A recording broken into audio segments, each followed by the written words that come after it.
ASAP, but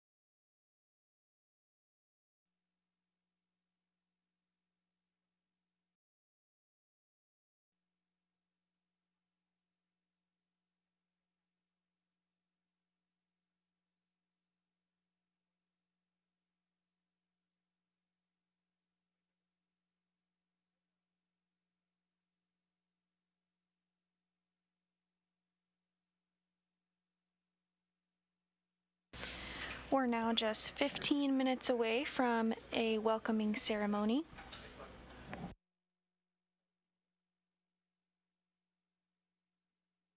On your screen, you see veteran astronaut Tom Marshburn floating back through the hatch from the Endurance vehicle, which docked to the International Space Station at 5:30 p.m.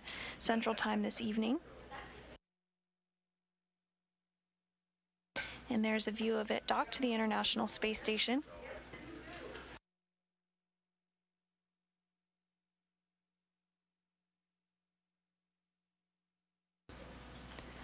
The crew on board is working on some final procedures to get everything squared away before the welcoming ceremony begins at 8 p.m. Central Time this evening.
We're about 12 minutes out from our welcome ceremony to begin.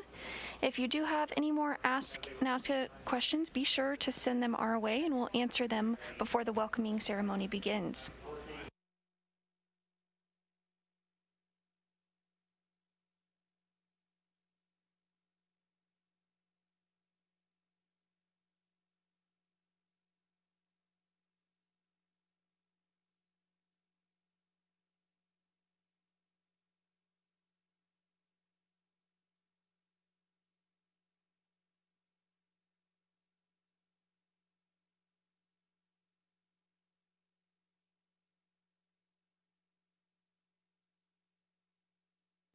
And if you are just joining us, the Crew 3 astronauts have successfully docked to the International Space Station after launching at 8:03 p.m. Central Time yesterday from Launch Pad 39A at NASA's Kennedy Space Center in Florida. The crew of Rajachari, Caleb Aaron, Tom Marshburn, and European Space Agency astronaut Matthias Maurer docked to the orbital outpost at 5:32 p.m. Central Time this evening, and following docking, they floated aboard at 7:25 p.m. Central Time, officially welcoming them as members of the Expedition 66 crew. There's now 7 human beings living and working aboard the International Space Station, including the 4 Crew 3 astronauts, as well as NASA astronaut Mark Vande Hei and Roscosmos cosmonauts Pyotr Dubrov and Anton Shkaplerov, who is the current space station commander.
And as a reminder, we are taking your Ask NASA questions, so if you have one, send it our way.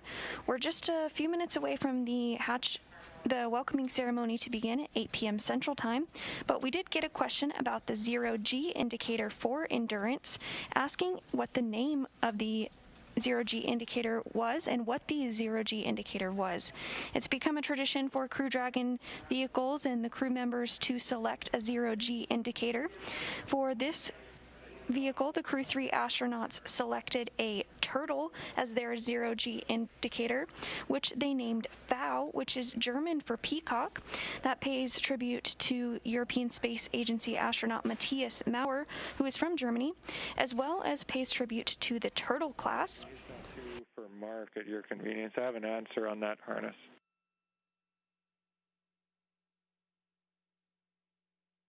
Go ahead on 2. I'll get you in 5 seconds, 10 seconds, 20 seconds on the other side of the handover.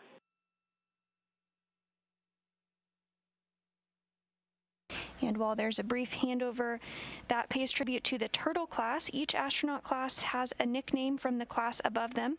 This class has several turtles flying on board the space station. So the 0G indicator is a turtle named Pfau, which is the German word for peacock.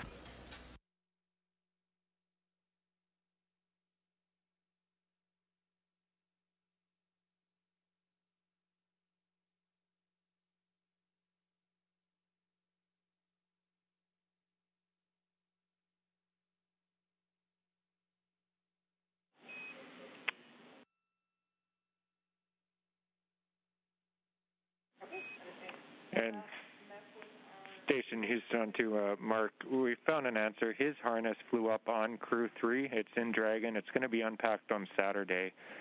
But if you need it before that, you could grab it. It's step 5 in the unpack message of StoTrack. Okay, thanks much.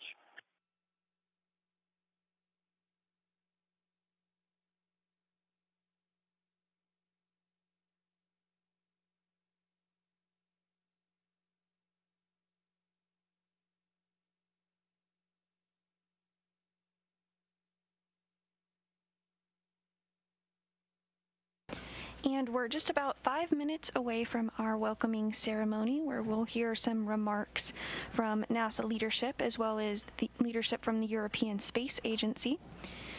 Still tracking a start time for the welcoming ceremony at 8 p.m. Central Time this evening.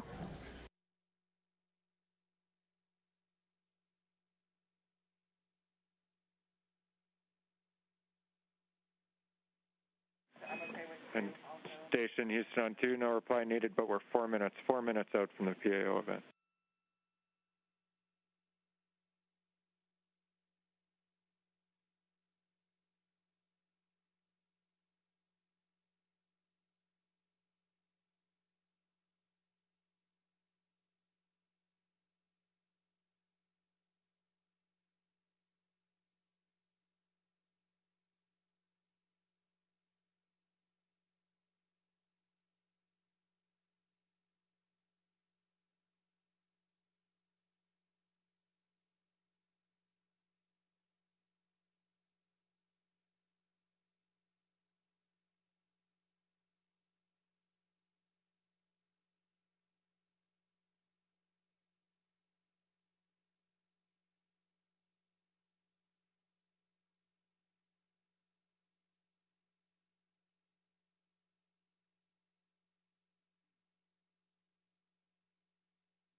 Great shot of the Crew 4 astronauts there as they prepare for the welcoming ceremony, slated to begin just about a minute from now.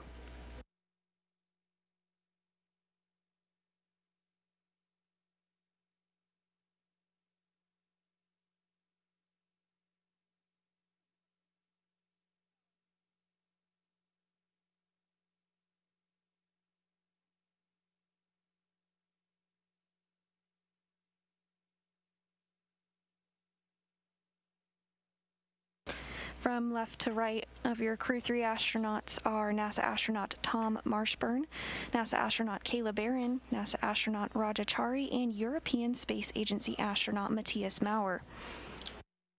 Floating into the frame now is NASA astronaut Mark Vande Hei.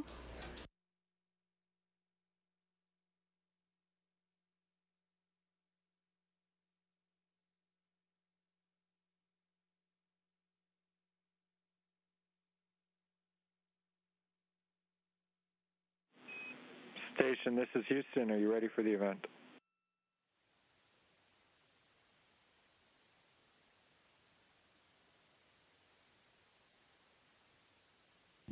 We are not quite ready for the event. We've got to get the space station commander.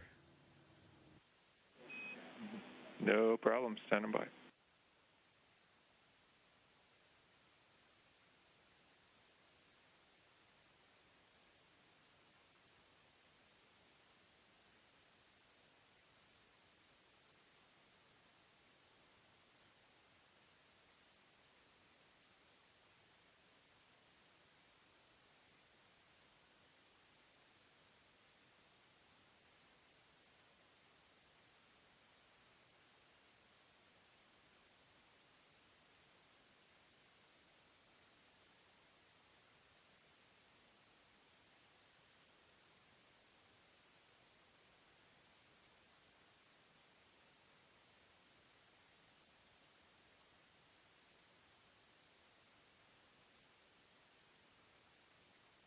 Houston, this is Station. We are ready for the event.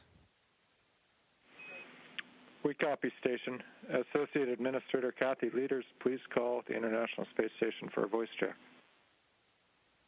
Hello, can you hear me? Yes, ma'am, we can definitely hear you. Greetings. Greetings.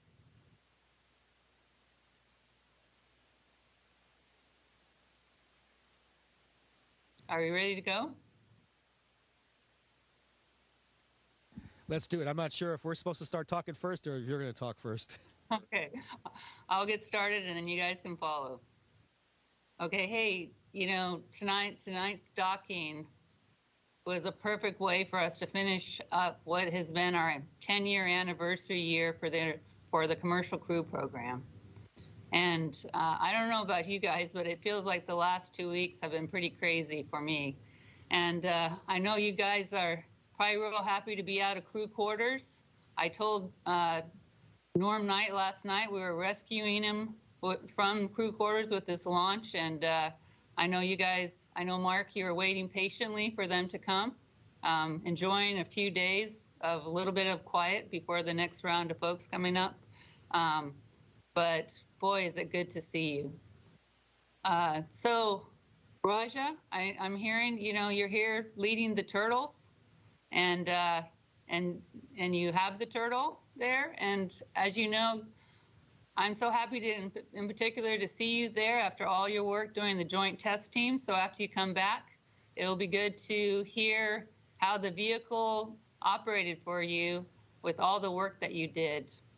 And it's so fantastic to see Matthias, Kayla, and Tom there with you safely. So we can't wait to see all the work you all are going to accomplish. And I'm looking forward to many, many more amazing experiences to come over the next 6 months while you all are there. Thank you again for your service. I loved, Roger, what you said yesterday when we're getting ready for launch. And you said, you know, we were hoping for a Halloween launch, but it's even cooler right now to be able to launch and dock on Veterans Day. And it is a great way for us to honor our veterans. Thank you.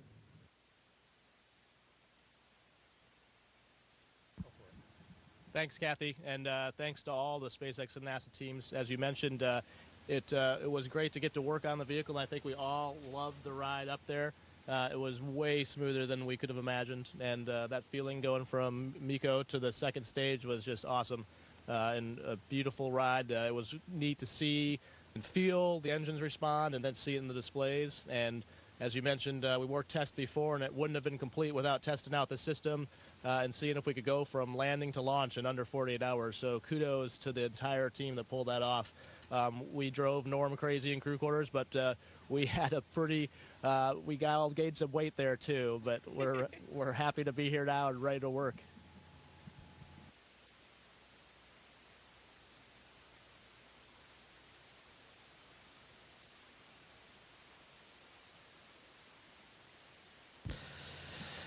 Hi, colleagues. I'm very proud to be commander of this great team. We are start to fly together, and I know in the future we'll have the beautiful days on orbit together. We'll work together and relax together.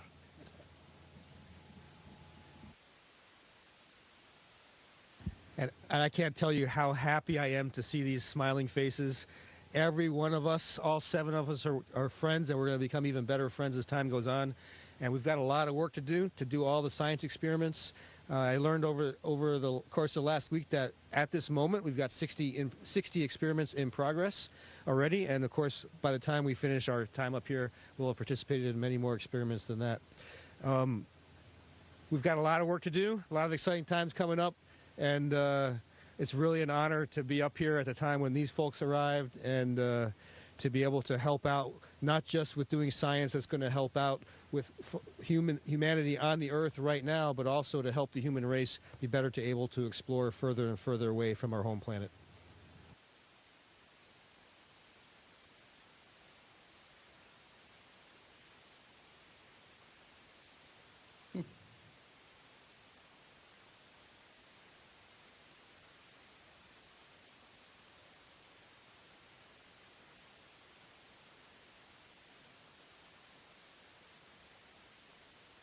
Thank you, Mrs. Leaders. We now welcome ESA Director General Joseph Aschbacher. Please call station for a voice check. Station, this is Joseph Aschbacher. How do you hear me? Hallo Josef, hier ist Matthias. Ich höre dich 5 by 5. 5 by 5, fantastic. Really happy to see you, Matthias. Happy to see all of you, and it is just amazing to see these smiling faces. I think, Matthias, it must be a great feeling experiencing life and for the first time for you.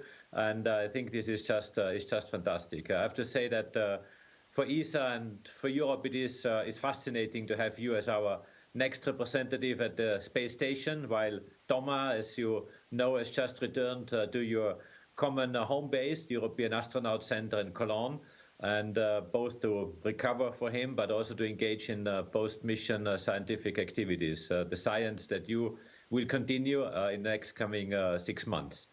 Matthias, I can only tell you that we all at ESA, we are so proud of you and very excited to see you at the space station. Of course, we wish you all the best of luck. I know you have a lot of science and a lot of experiments ahead of you, EVAs, including work on the European robotic arm. We look forward to seeing you working in the NASA and the Russian spacesuits. But also, I hope that you have some time to enjoy the stunning views of our beautiful planet Earth from the cupola, and your messages to planet Earth, to all of us down here, will certainly be exciting and helping us all to preserve it. And it's just beautiful. So really, from my side, Matthias, a very, very warm welcome to all of you, also to Raja, to Tom, Kayla, on behalf of the European Space Agency. And I'm just so excited and so happy to see you up there, smiling and in very good shape. Many thanks, Josef. Many thanks to all the ESA colleagues who helped me to find the way up here into space. It was a very interesting ride, exciting yesterday on the Falcon 9 and the Crew Dragon. And just minutes before we started this PO event, my colleagues here actually gave me the honor in opening the cupola shutters. And just that's an amazing view. It's the view that I was dreaming about for years. And after this event, I will go back and just indulge more in this view. So yes, you said right. We have a lot of science experiments ahead, and I'm very happy to continue what Thomas started. And then after 6 months, I will hand over to Samantha, and it will be the time of longest European presence in space, 1.5 years, almost without interruption, if Thomas hadn't left early. And yes, we strive to provide all the science experiments that all the scientists on the ground are hoping for. Thank you very much.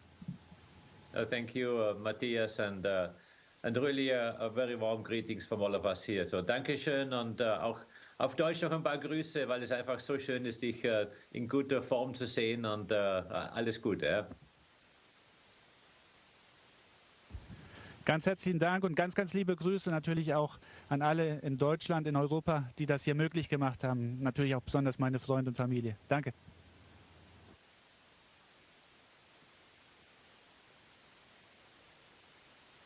Station, this is Houston ACR. That concludes the event.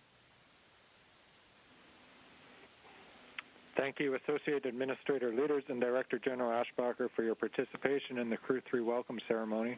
Station, we are now resuming normal operational audio communications.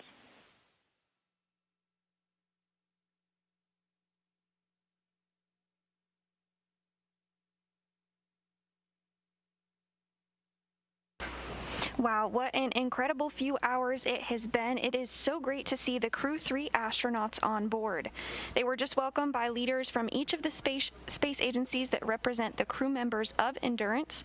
First, we heard from Kathy Leaders, the Associate Administrator of Space Operations Mission Directorate at NASA, and then we heard some remarks from Joseph Aschbacher, the European Space Agency Director General. Each of them talked about what it took us to get to this moment to welcome 4 new astronauts to the International Space Station, bringing the current population of the space station to 7 human beings as part of the Expedition 66 mission. It's been an incredible 24 hours for Crew 3, and we are thrilled to see them safely on board the International Space Station. We've been with you from the very beginning, starting with the crew suiting up in the suit-up room at the ONC building. The crew then headed to the launch pad and made their way up the service fixed structure and ingressed the Crew Dragon Endurance.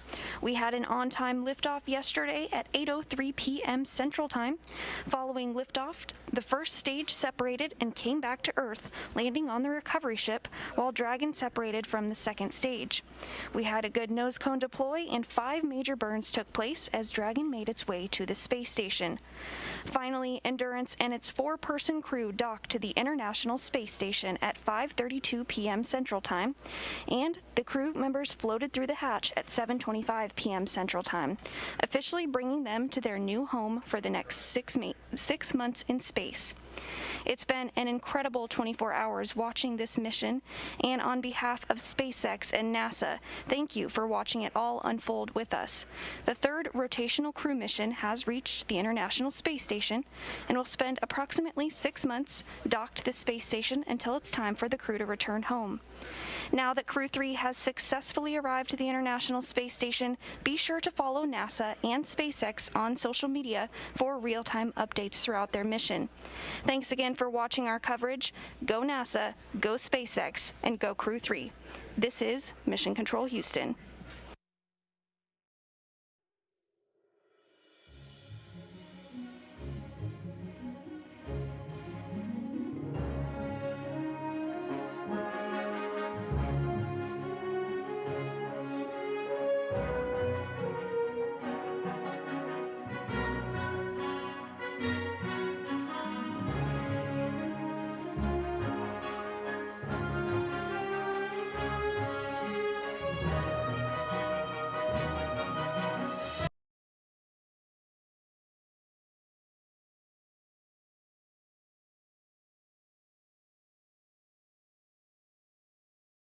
Wings meal with fries, toast, and a drink for just $7.99, only at Zaxby's.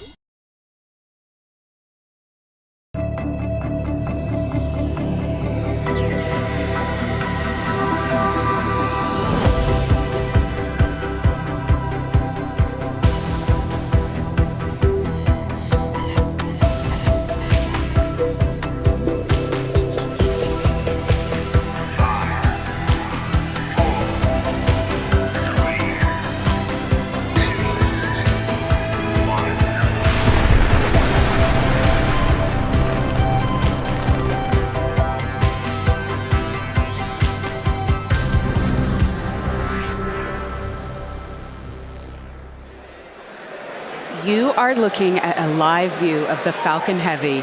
Yes, the Falcon Heavy. on historic pad 39A at Kennedy Space Center, awaiting liftoff at 3:45 p.m. local time. Welcome to our live launch webcast. My name is Lauren Lyons. I'm an engineer in our flight reliability department here at SpaceX, and I am so excited to be here with you today, along with my co-hosts, bringing you coverage of the first ever test flight of Falcon Heavy. At liftoff, Falcon Heavy is going to be the world's most powerful operational rocket by a factor of 2. And today is the day that we attempt to demonstrate that power. And because it is a test flight, there is no satellite customer on board the vehicle today, but the fairing is not empty. We do have some very interesting payloads going up on this flight that we'll talk about later on in the webcast. We'll also walk you through the mission profile because this ain't your typical Falcon launch. We've got 28 engines, 3 boosters, 3 separation events, 3 landing attempts, and there's going to be a lot of activity happening all at once. So this test flight is bound to be exciting one way or another. All right, we've got a ton to walk you through today, so let's get going. Hi, I'm Michael Hammersley, a materials engineer in the avionics department. We're very excited. I'm sure you can hear it. To my right, we have a live view of Falcon Heavy on the pad at Kennedy Space Center. Falcon Heavy is essentially 3 Falcon 9 rockets all strapped together, which means it can carry much larger payloads not only to Earth orbit, but to the Moon and Mars as well. So like Falcon 9, Falcon Heavy is a 2-stage launch vehicle. The big difference is that the first stage in Falcon Heavy is comprised of 3 cores, while Falcon 9 has only 1. Now, each one of these 3 cores has 9 M1D engines, making for a total of 27 engines overall. Altogether, those engines produce 5 million pounds of thrust, which is equal to 18 747s at takeoff. In fact, the engines are producing so much power that we don't run them at full thrust all at once. So during ascent, Falcon Heavy will throttle its thrust up and down in both the side and the center cores in order to balance the aerodynamic and structural loads on the vehicle. So about halfway through the first stage's burn, the 2 side boosters will separate and come back to Earth for a simultaneous landing at Cape Canaveral Air Force Station. More about that a bit later.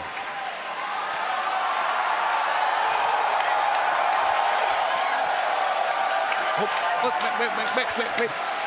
At that point, the mission proceeds very much like a standard Falcon 9 flight.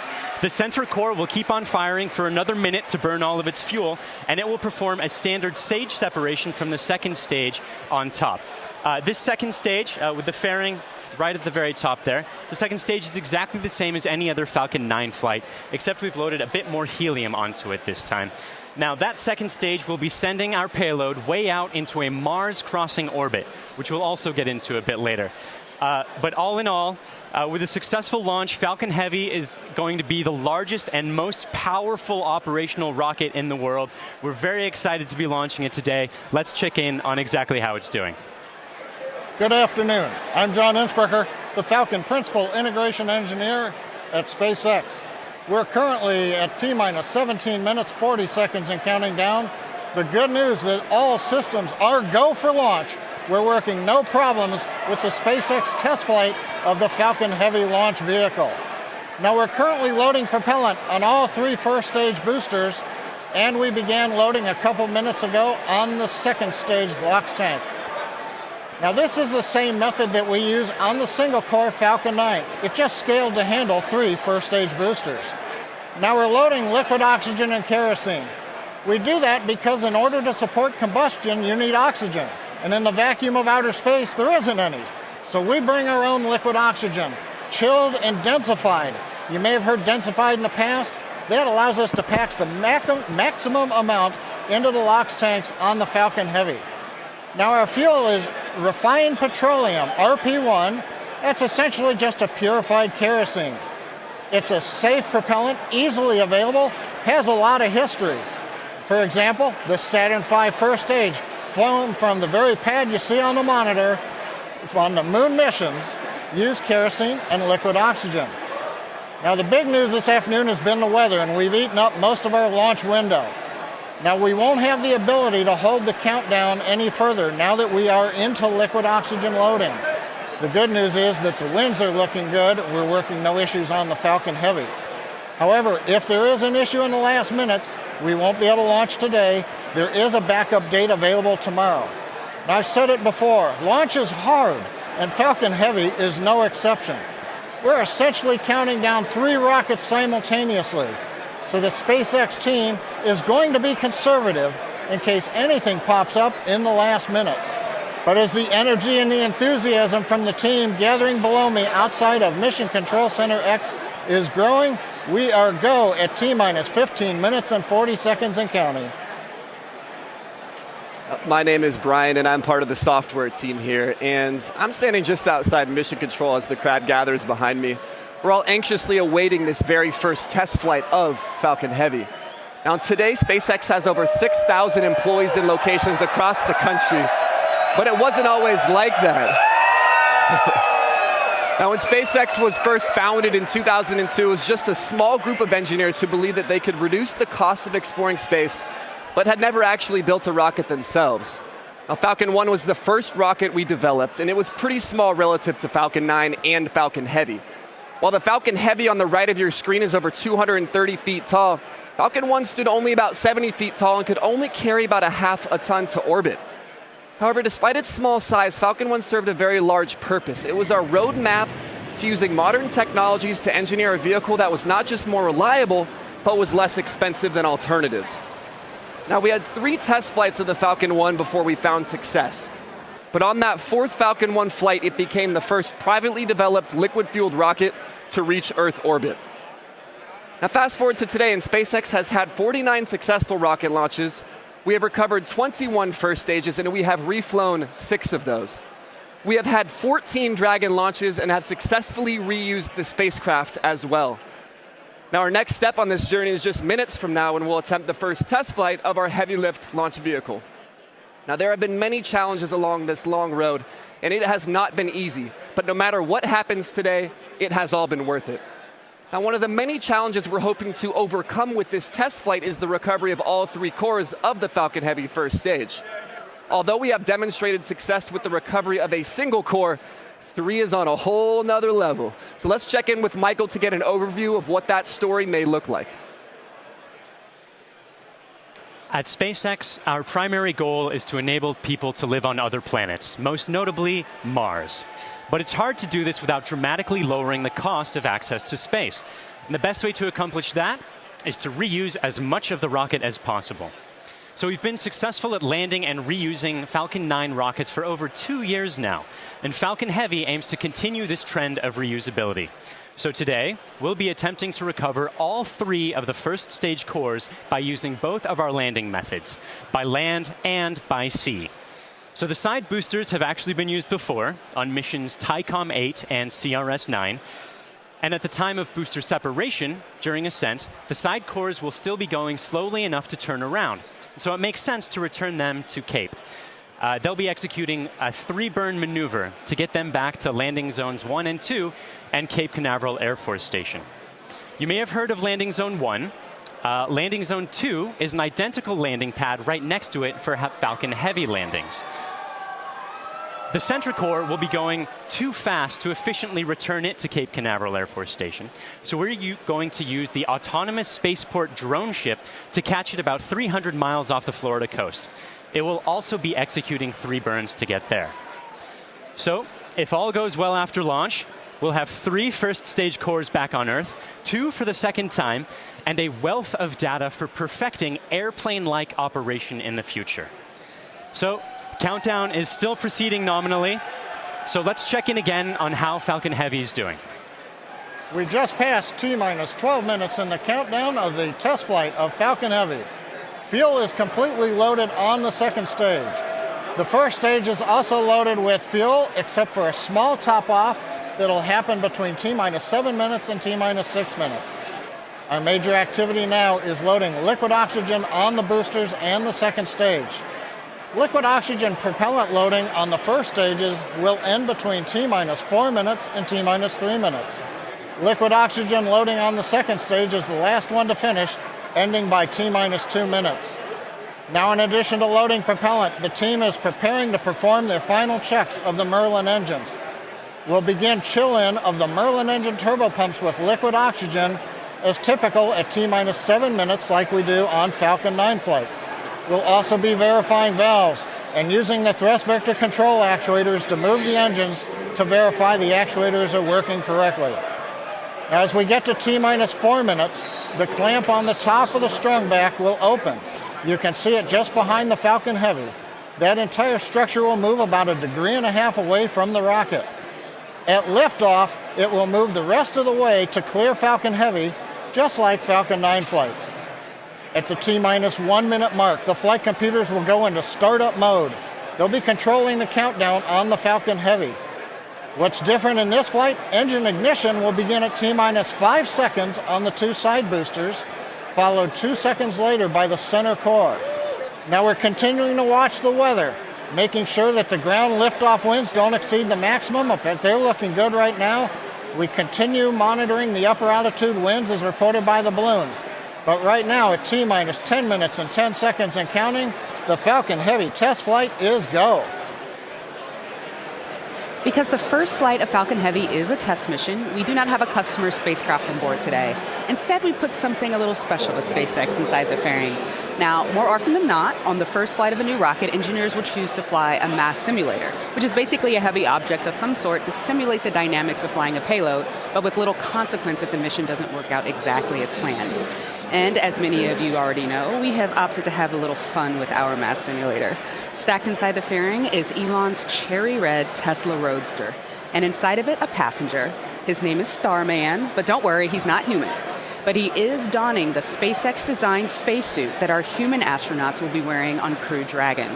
And if all goes well today, we hope to get some live views of it as it makes its way into space.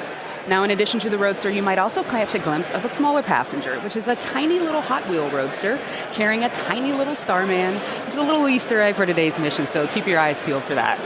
But those are not the only payloads we're flying today.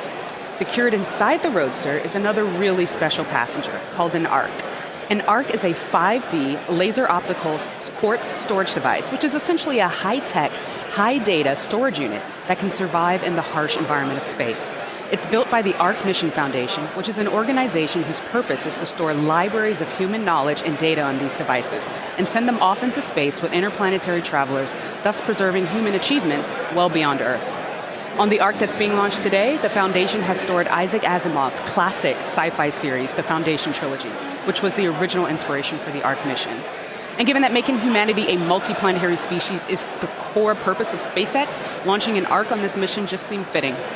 And last but certainly not least, a little something special for our hardworking SpaceX team. Mounted on the payload attach fitting, which is the structure that holds the Roadster onto the second stage, there's a plaque on which the names of over 6,000 of our SpaceX employees are engraved. The work that goes into designing, building, testing, and launching a vehicle of this sort is no small feat. And we are super excited to be a part of the Roadster's billion-year journey through the solar system. As Lauren just mentioned, if all goes well today, Falcon Heavy will put the Roadster on board into an Earth-Mars orbit around the sun on a journey that could last for 1 billion years. Now, on a universal scale, this means that the Roadster will be tracing the shape of an ellipse with the sun at one of its fixed points, or one of its foci. Now, we call this heliocentric because it is sun-centered. The outermost distance on that same ellipse will intersect the path that Mars takes while it is on its own journey around the sun. That's quite far away. That will reach a maximum distance from Earth of over 400 million kilometers. In Earth terms, that's about the same as a trip around the equator 10,000 times. Now, during its journey, the Roadster will also reach a maximum velocity of nearly 40,000 kilometers per hour, or about 20 times faster than a speeding bullet. Now, as we said, it should stay up in orbit around the sun for about 1 billion years, and it's a very long, exciting road ahead, and we are thrilled to be able to take the first steps on that journey just 5 minutes from now.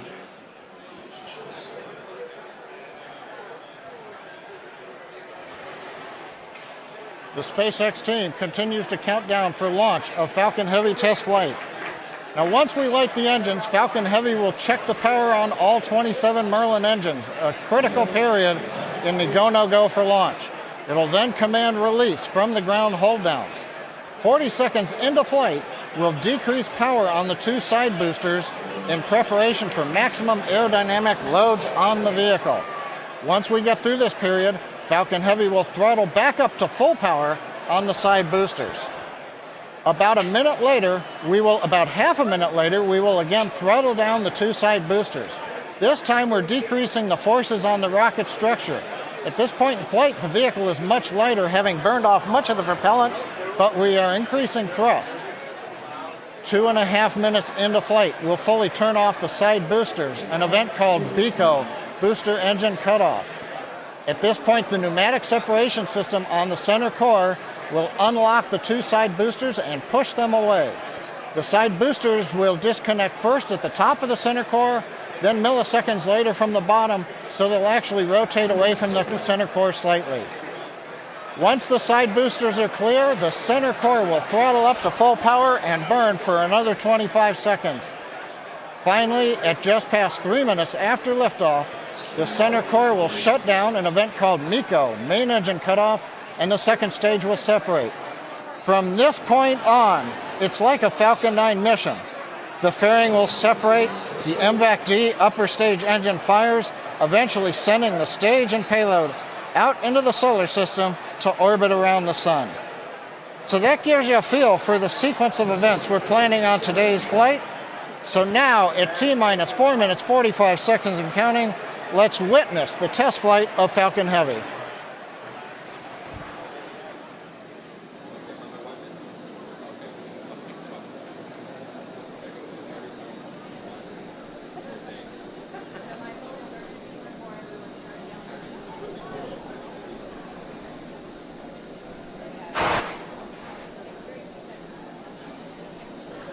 MVAC and A1D fuel bleed has started.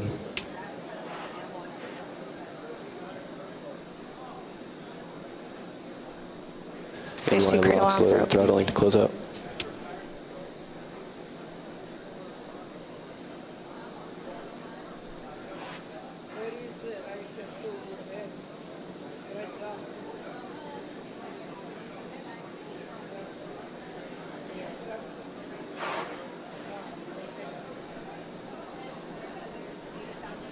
NY locks load complete.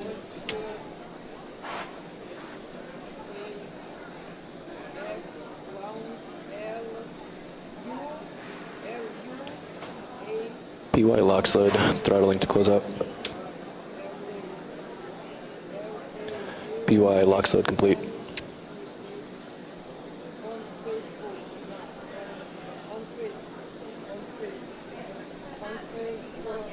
Stage 2 TVC motion's nominal.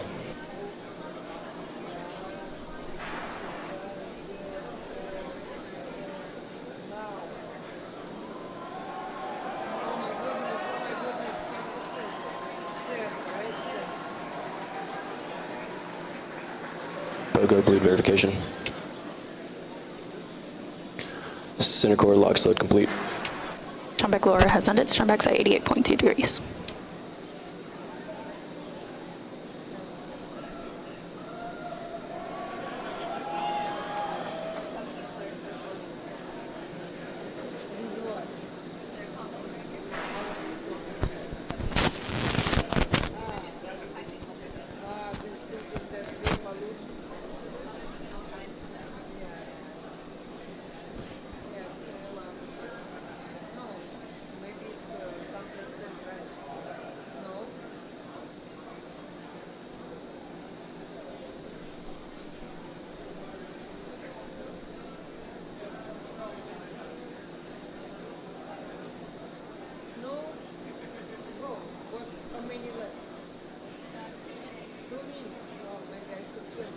Stage 2 locks load complete. Falcon Heavy prop load is complete.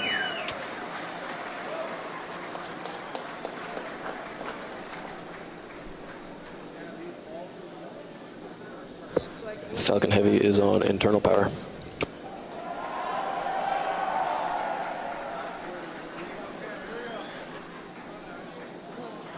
Vehicles in self-align. Ground gas closeouts has started. Falcon Heavy gas loads are complete.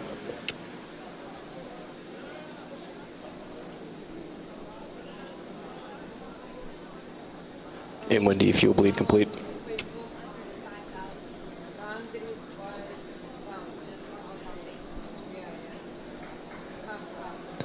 M1D engine chill is complete. AFTS is ready for launch. Ground gas closeouts are complete. Falcon Heavy is in startup.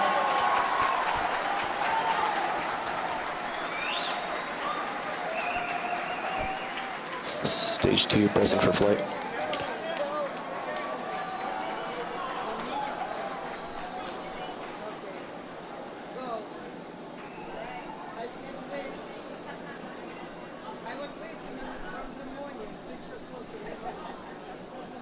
T-minus 30 seconds. Launch director on countdown 1. SpaceX Falcon Heavy, go for launch. Falcon Heavy is configured for flight. T-minus 15, standby for terminal count. 10, 9, 8. Side booster ignition. 6, 5, 4, 3, 2, 0. Ignition. Falcon Heavy.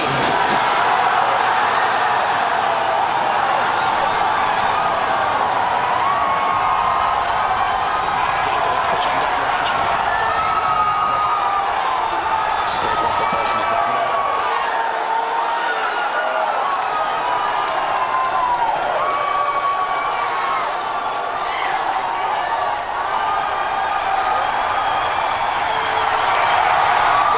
T-plus 30 seconds. If you can hear me over the cheering, Falcon Heavy heading to space on our test flight. Building on the history of Saturn V Apollo, returning pad 39A to interplanetary mission. We're getting ready to throttle down to a max Q.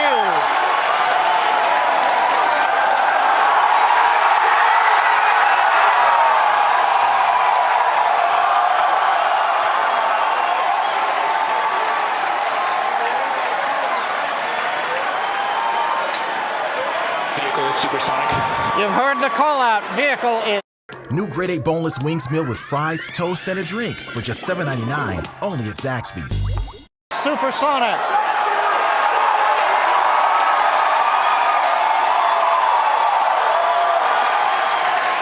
Side boosters are now throttling back up to full Vehicle has power. reached maximum dynamic pressure. We're past max Q, the period of maximum loads on the vehicle.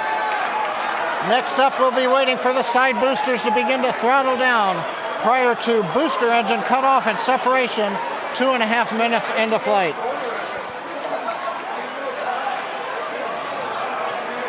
GNC trajectory looks good on the Falcon Heavy.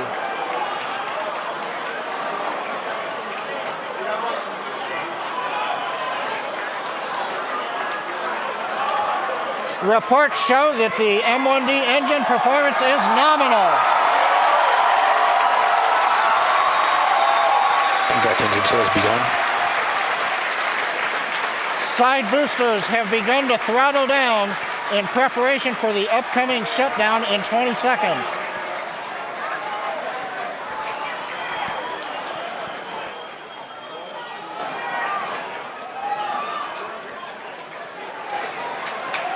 Major event coming up with side booster shutdown and separation. Inside shutdown. Side boosters. Beaker. Center. We throttle up. S1 keeps going.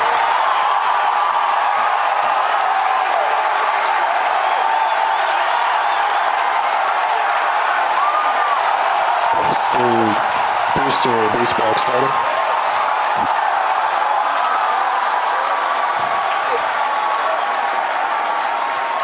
Successful separation. We're coming up on MECO and shutdown. Stay set. Separation confirmed. Wave back ignition. This big burn looks good on side boosters. Backwards startup.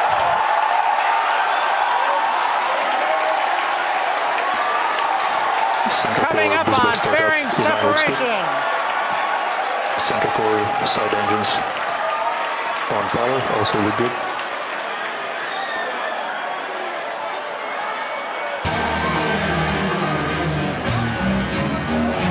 Stage 2 is followed from nominal trajectory. Separation confirmed.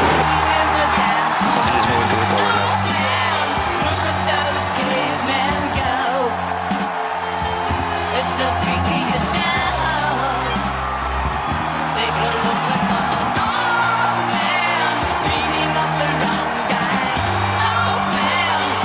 moving to recover now. Side booster, boost back, shutdown. Center core, boost back burn, shutdown.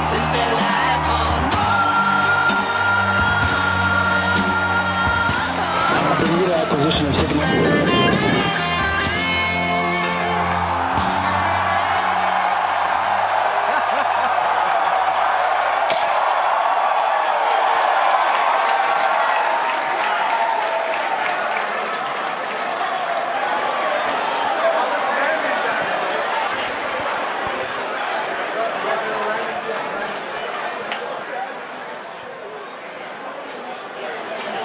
Wow.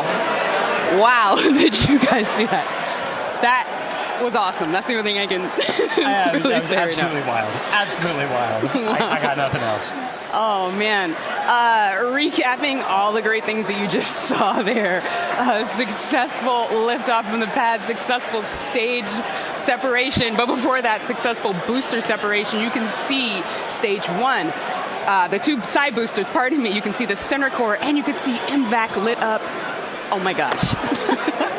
Then the beautiful shots of Starman chilling in the Tesla Roadster. Just absolutely incredible.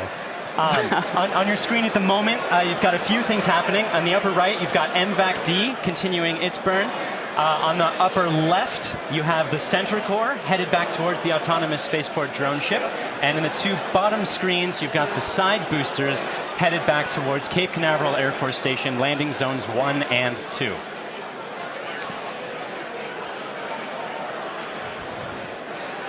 The next step coming up for the side boosters and the center booster is the re-entry burn. That's going to slow it down from, or slow all the boosters down from way faster than the speed of sound to just faster than the speed of sound in order to reduce some of those aerodynamic forces and heating that occurs when you're moving that quickly through the atmosphere.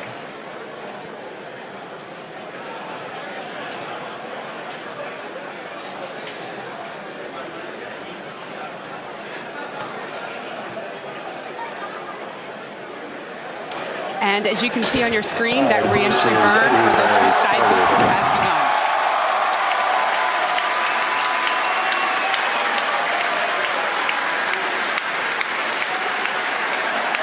Side boosters, entry burn, shut down. Side core, entry burn target.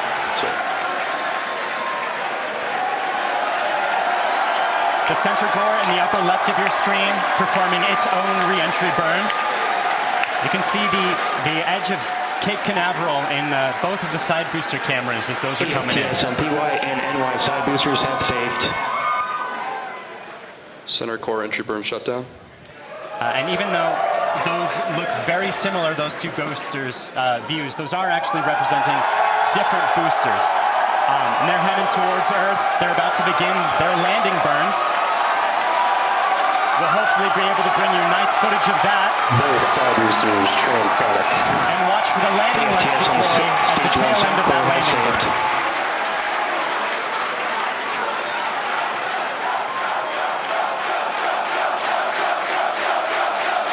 And that landing burn has started. Both boosters looking to be on track towards their respective landing zones. Landing burns have started. Side boosters landing legs have deployed.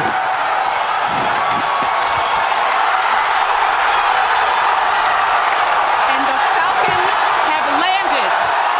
LZ1, LZ2, both side boosters have touchdown. Landing operators move on to 1 by 1, recovery 1 and recovery 2. And coming up very shortly, the center core will be attempting its landing on the autonomous spaceport drone ship.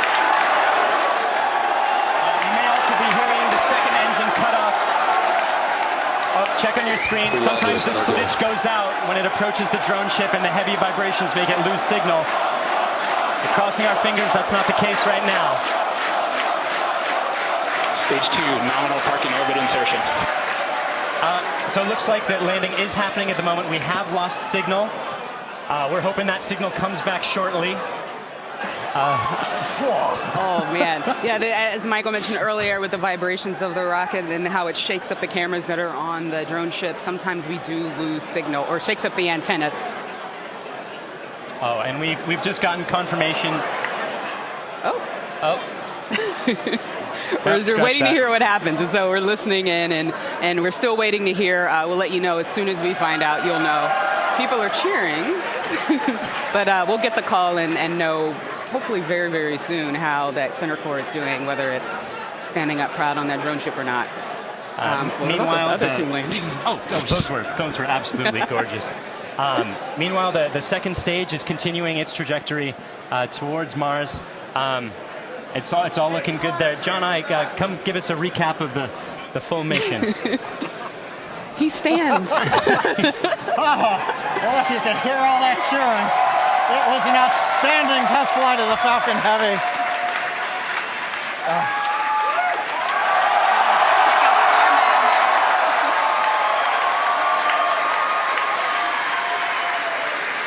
Cameras cycling right now. Live views coming down from low Earth orbit. The second stage successfully got there, and it got there as the culmination of a great Falcon Heavy test flight. We lit 27 engines, throttled the boosters up and down. We separated the side boosters. They came back spectacular, simultaneous landing. The center core did its job. The second stage did it. Everything that you could want in a test flight, we got here. Now we're just looking for the icing on the cake to find out what happened on the drone show. But all in all, an outstanding test flight for Falcon Heavy.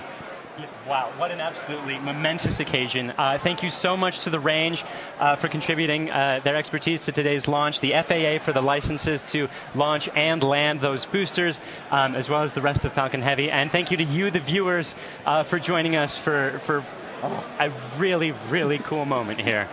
And to find out what happened with the center core and what's going on with Starman as he makes its journey through space and all of our other launches, you can visit us at SpaceX.com and follow us on social media on LinkedIn and Twitter. If you would like to join us on exciting projects like these, please visit SpaceX.com/careers. From the entire grateful team here, thank you again for joining us. We'll see you next time.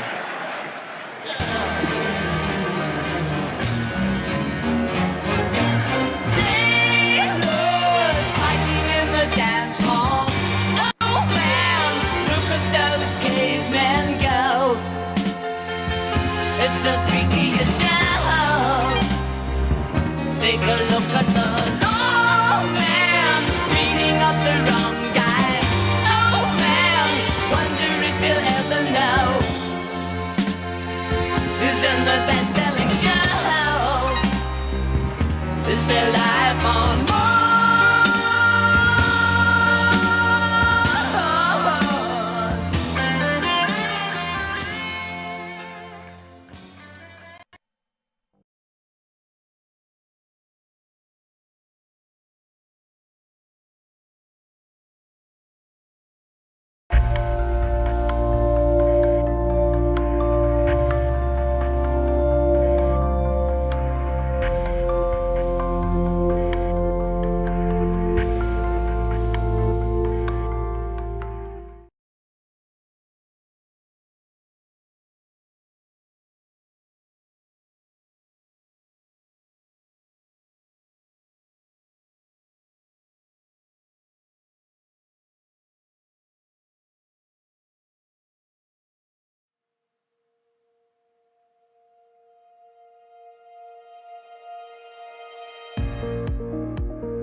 Pressure looks good.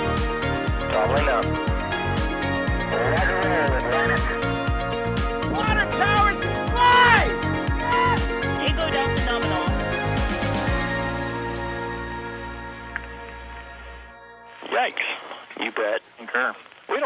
more than 8.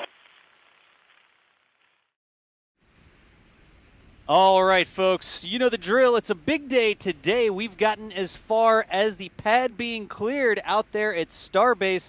Boca Chica, Texas, the NASA spaceflight team is standing by for what may very well be the first static fire test for a booster, a super heavy booster with the Starship program down there at Starbase. I'm John Galloway with NASA Spaceflight. Y'all know the drill.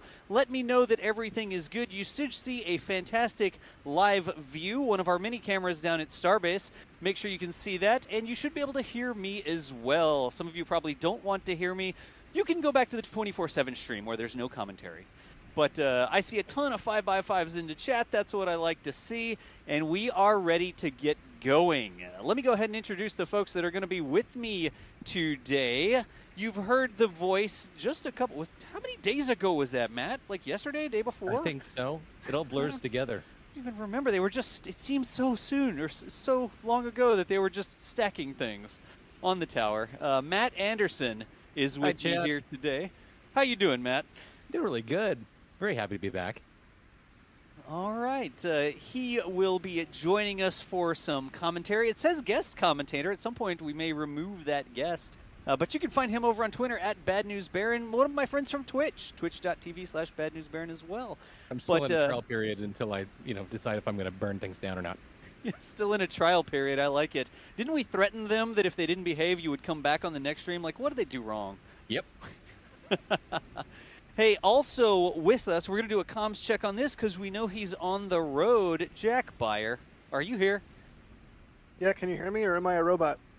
I mean, I personally think you're a robot. I haven't found the little synth chip in you, but I think you're a robot regardless of whether or not I can hear you. You sound fine, though. Chat, can y'all hear Jack? Say hi, Jack. Hi, Jack. Beep boop, I'm a robot. Oh, my gosh. Okay, Dad. Jack Beyer is here as well. You've heard his voice quite a bit. I said you're on the road, Jack. Yep. Sure enough, I'm in El Paso. Why would you be in El Paso? Soon to be Van Horn. I'm actually supposed to get on a shuttle bus late tonight. So, yeah, New Shepard. First team space flight for New Shepard. So that'll be exciting. Wait, photographer Jack Beyer? Yeah, that guy. Your work is incredible. Sorry, I have to just fanboy a little bit. Yeah, it's just point and shoot. No big deal. No, it's not just simple because I've tried and it's not nearly as good. It's honestly, it's like 50% luck, 20% skill, and 30% being in the right place at the right time. So don't chalk it all up to skill. But thank you, I appreciate. I'll take all the accolades you want to give me. I thought it was supposed to be like sheer power of will or something in there. Isn't that how that ends? Yeah, sure enough. Anyways, y'all, Jack's going to be here as well. He's at the Jack Beyer over on Twitter. Also, pulling the levers and pressing the buttons in the background, Michael Baylor. We got you, right, Michael? Yes, you do, and I'm going to keep it short because I'm pulling a lot of levers right now. Well, if you need any help pulling levers, let me know if there's something I can do to help you out. But Michael is running the stream today, and we are working on getting all the cameras online to share with y'all what's going on. At Next Spaceflight over there on Twitter. Of course, as we go through, we'll have commentators rotating in and out, and we are now standing by, like I said, if you're just joining us, for what may very well be the first static fire of the Super Heavy booster. This is B3, Booster 3. It's got 3 Raptors underneath. You can see that. We're actually going to change some cameras here in just a minute, but hopefully today we're expecting all 3 of those Raptors to fire up. Now, big old negative Nancy that I am, this is the first time that SpaceX has gotten this far and attempted this entire process. It's a new vehicle. The engines have been doing pretty well, it seems, but there may very well be a couple of recycles. We don't know. Remember, the engines are smart, the vehicle's smart, there's thousands of sensors being watched, and if one of those sensors doesn't like something, instead of blowing the whole thing up, it may call itself off. So I wouldn't be surprised if we go through a recycle today where we see all this activity, we see all this venting, it looks like it's about to go, and cryogenic liquids just spewing out of the rocket, and then it all stops and it recycles. I would not be surprised today. But, of course, that's part of the test. That's how you earn your wings as a Texas Tank Watcher, and we will be here watching it, sharing it with you. again, the housekeeping, the streams are live.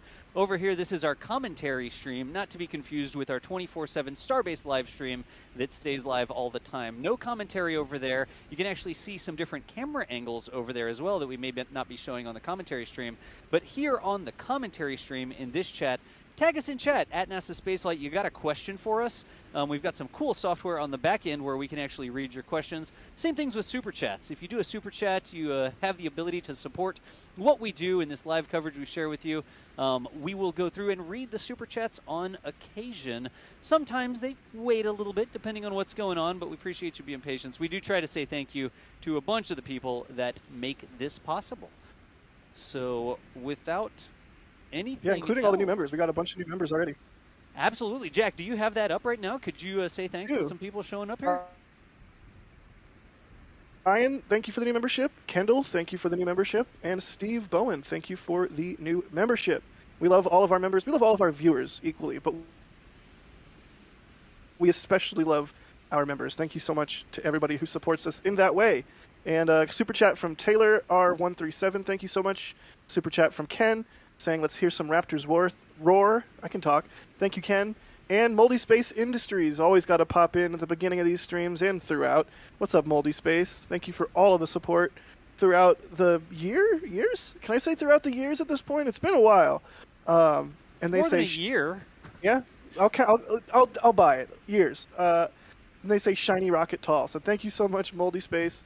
Thank you, Jack LaRue, for the new membership, and thank you, Jim, for the super chat there. So we're all cleared out. We're all caught up. Thank you, everybody, for the support. You help us keep the lights on, pay the bills, and do the thing. I mean, hey, if you like Starship coverage, and now I guess Super Heavy coverage, that's how you get it, is by supporting us and what we do. So thank you, everybody that does that. I'll shut up now. This is Texas, so it's officially a tall boy. It's a tall boy? Yeah. I think somebody was joking about putting a tap on the side of this and making it the world's largest keg party. It looks like it. So we're at 3 engines right now, but the planned configuration is 33? So eventually they want to get to 33. This vehicle physically does not have mount points for 33. This variant has 29, and it's expected that the next couple of builds that they do are going to only have 29 mount points. And then they're going to eventually get to 33 mount points. But here today, there are 3 engines underneath that, and we hope to see all. We think that all 3 of them are going to light today. We'll see. We'll see. So why 29?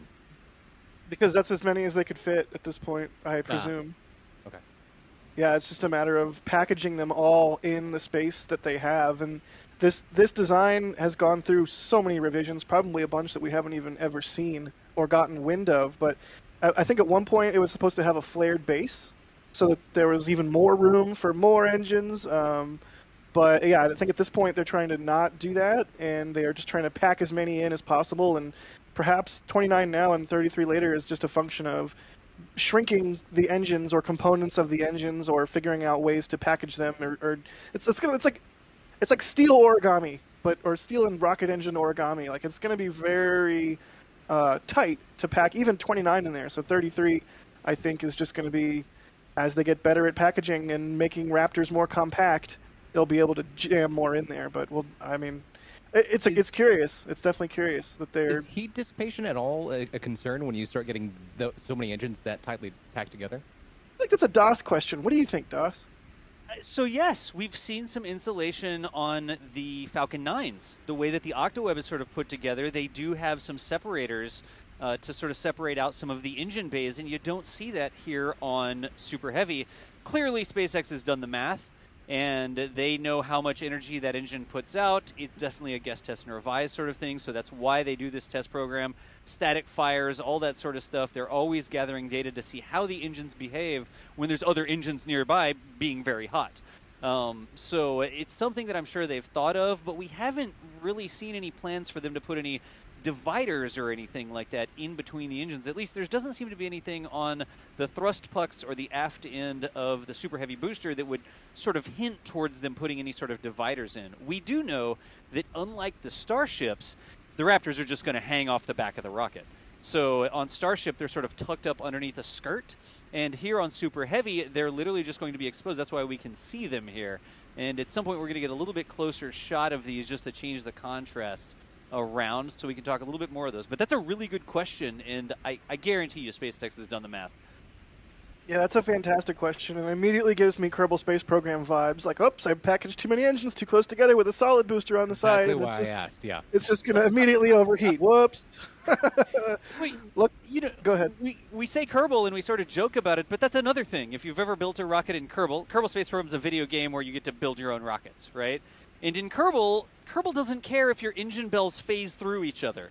It's like some sort of quantum multi-position phase state. I don't know. The engine bells can touch each other, and the game doesn't care. And in real life, if you crash two engine bells together, not only do they make a huge bonking noise, they break and don't work very well. So they don't want, as these engines are gimbaling, them to hit each other. So packing 29 or 33 engines up underneath the bottom of the Super Heavy booster, it takes some planning because it's not just, okay, the circles fit, we're cool. Some of those circles actually need to wiggle back and forth, and if they wiggle back and forth and hit each other, you're not going to have a good day. Yeah, I don't think we know even at this point how many are going to gimbal. Maybe there's an Elon tweet from the last couple days that I've missed, but I think just the center cluster, or maybe just the middle cluster, or that's something they have to take in. Is it cutting out? Yeah, it sounds like we got that hotel Wi-Fi. It's really not bad though, Jack. It was just one little hiccup there. Let me know if it keeps happening. My bad. It just holds still and try to put a little tinfoil around the side of your cell phone. Does that work? I'm on my computer. I was hoping the bigger antennas on the computer would do me well. Yeah, you need some tinfoil on the computer, it seems, because you're sort of phasing in and out a little bit. But see if can we grab a question and just toss it over to the class here, maybe out of the panel, Jack, if you got that. Do you think militaries will use Starship for point-to-point troop deployment? Wow, you're just going to start with that one? Yep. Jeez. I don't know, Matt, what do you think? Starship military uses? That's a heavy topic. Typically, in a military situation, countries get really antsy when you're launching giant missiles at each other. That's a good point. I mean, it's one thing to have a C-130 flying into your airspace. It's another thing entirely to have a suborbital rocket coming in hot to deploy the troops. That's in the communication of that. You don't want to be deploying troops somewhere over on the other side of the world and have somebody wonder or get spooked out that maybe something else is going on. That's definitely I don't really something know that there's an established protocol yet. I know. I mean, who do we do we post up on the internet? Hey, by the way, we're deploying troops and they're coming in a suborbital rocket. Like that seems like promise something. It's not a nuke. We swear it's definitely not a nuke. It's just troops. It's just troops. Yeah, that sounds like a very sticky situation. So I think there's a lot of stuff that would be. I mean, hey, let's be realistic. That's something that may happen at some point. It may be that the Department of Defense. We know that the Department of Defense funds SpaceX operations. They hire SpaceX for missions. SpaceX deploys satellites and stuff like that for the DoD. So will at some point Starship become actual Starship troopers? I don't know. A lot to think about there. Of course, we're super interested in the peaceful uses, the exploration. We want to be able to live and work in space. We want bigger space stations. We want to be able to go and put a moon base that's actually sustainable, not just boots and flags. So that's what we're really interested in. Elon's plan all the way out to Mars one day, right? So I know that is Elon's goal for the program. However, pragmatically, it has to be funded. Things have to be paid for, and that's Elon's call, y'all. That's something that's going to be up to SpaceX. My understanding, anyway, after the last Jurassic World, was that the military is more interested in the Raptors anyway, so. And I really ahead, quickly, Josh. Yep. I have good news in our technical end. I need you to proceed with the robot swap. All right. Stand by, Jack and Matt. Y'all hold it down. I got some tech stuff to do. Okay. Cool. Hopefully my voice doesn't cut out too bad. Let's see. Orc Cloud asking if they think we will see the hot gas thrusters being tested today. That's always a possibility. We've seen a number of static fires where during that same window they did a test of the thrusters or what have you, so that's always a possibility. Sorry, Matt, didn't really have a way to bring you in on that one. Let's see. I hope we get to see it anyway. Yeah, I mean, more testing is more better, right? Let's see. Mr. Gonzinator asking, what do we snack on during a long live stream? I mean, I've just got some soda here, maybe some chips or something. Not really relevant to the booster thing, but you know, sometimes we like to have fun. Do you have any live stream snacks of choice, Matt? We're building a rapport here. We're getting the audience to know you. I have lots of Topo Chico. Topo Chico. Just We're bottles immediately and best bottles of friends. Topo Chico, yes. We're immediately best friends. It's the best drink. Form of water. Yeah. NASA Spaceflight not sponsored by Topo Chico, but it's delicious. Have you ever But we'd considered? like to be. Yeah. Right. Oh man. Let's see what else we got here. Asking how many Raptors are installed. There are 3 currently installed, right, Matt? Yes, that's correct. Cool. The 3 thrust. Raptors. The thrust Yeah, is and 3. I told Therefore, y'all. the thrust is 3. Correct. That is correct. Go do the work things. You're not allowed to make jokes. I can still make snide remarks. Okay, fine. Let's see. Sathinel asking, the Raptors are off-center.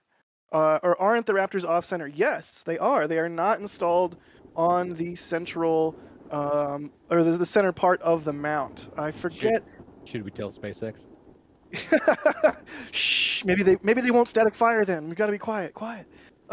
No, was it what stream the other day? I saw Michael like annotating a diagram of what engines were installed, but it is not the center engines only. They are in fact off to the side.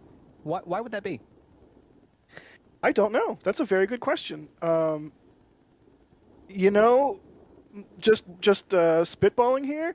Perhaps they're confident in the plumbing for the central portion, given as there might be some commonality there with Starship and its engines which are centered, and which they have static fired 3 of them many times.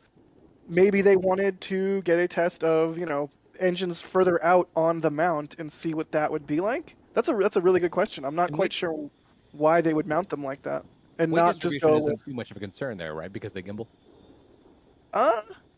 Well, I mean, I don't think it's a matter of they would need to install them centered so that the weight on the booster is uniform, and I don't think they'll be gimbling at all during the test. I'm not sure why they would. They're static. I'm sorry. Yeah, no worries. I wish it was flying today. Let's see, but yeah, I don't know. That's a really good question. Why they might do that? Mentioning Kerbal earlier. Yeah, wait, but that was me. No. Exactly. Let's see. Here's a question that we don't really have a concrete answer to, but it's a good question either way. SpaceX Gamer asking, what is the maximum amount of engines that can be static fired on Pad A simultaneously? Well, the maximum that we've seen so far is 3. And they sort of fire them in a couple milliseconds apart sort of scheme. So they're not necessarily all firing with full intensity all the exact same moment, is my understanding. But we don't know how many engines Pad A can handle maximum. And I do wonder, you can sort of see Pad A and Pad B in this shot. Pad B has the thrust ram installed there for pressure testing ships. Yep. But Pad A, you can see between Pad A and the booster, there is sort of that adapter that the booster is sitting on. I do wonder, even though it's not too much, it's maybe 6 feet or so, that extra height, I wonder if that gives them the ability to fire more than 3 at once on that pad, since the engines are further off the ground. But maybe that's not a big factor. But there was a time, Matt, where back in the and forgive me, I'm not sure if you've been following this stuff for super long or what. But there was a time last year, I think, where there was scuttlebutt. There was talk of, they're not going to be able to fire, do many more static fires on Pad A because the concrete under the rocket is just absolutely fried by being blasted by Raptor exhaust over and over and over again. And I'm not sure what they did there to mitigate that, but that seems to clearly no longer be a problem because they flew multiple Starships since then. But I do think there's certainly going to be a limit of a number of Raptors they can fire on Pad A. We don't know that limit yet, but that's a good question there from SpaceX Gamer. I mean, if you want to go engage in any wild speculation, Matt, feel free. So right now, I just want to take a moment just to appreciate this shot and have some scale appreciation. That little truck up front in the middle. Yep. With the booster in the background, and the booster is way further back. Yep. It looks like a toy. It's like a little toy truck does, there it's in a the Hot Wheels foreground. toy. Yeah. And in that same vein, when we're slightly more zoomed out with this